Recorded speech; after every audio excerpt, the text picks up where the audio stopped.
सीधे रुक करेंगे राजस्थान का, जहां बीजेपी सदस्य अमित शाह खिताब कर रहे हैं। राहुल बाबा, स्वप्न देखना तो अच्छी बात है, मगर भरी दोपहरी में स्वप्न नहीं देखते हैं, अच्छा नहीं होता है। आपको आपके मैनेजरों ने 2014 के बाद का देश का चुनावी इतिहास नहीं बताया है।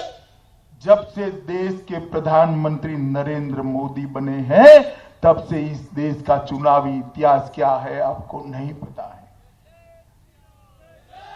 मित्रों, मैं आपको बताना चाहता हूं, आप मेरे साथ बोलोगे क्या?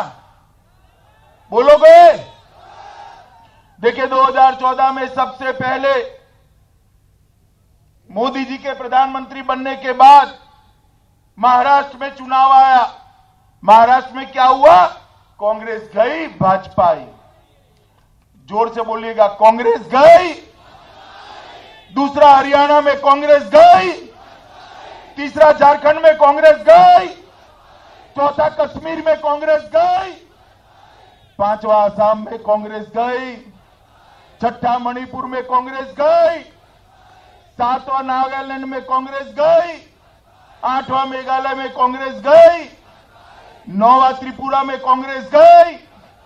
10वां, हिमाचल में कांग्रेस गई। 11वां, उत्तराखंड में कांग्रेस गई। 12वां, उत्तर प्रदेश में कांग्रेस गई। 13वां, गुजरात में फिर से भाजपा। 14वां, गोवा में फिर से भाजपा। अब राजस्थान में आया है भला प्रतापगढ़ वालों, बताओ क्या होगा? जरा जोर से बोलो, क्या होगा?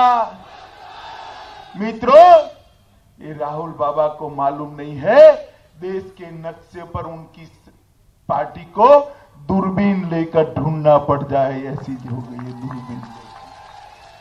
मोदी जी के नेतृत्व में एक के बाद एक 19 राज्यों में भारतीय जनता पार्टी की सरकार बनी है और देश के 70% भूभाग पर आज भारतीय जनता पार्टी का भगवा शान के साथ लहरा रहा है। शान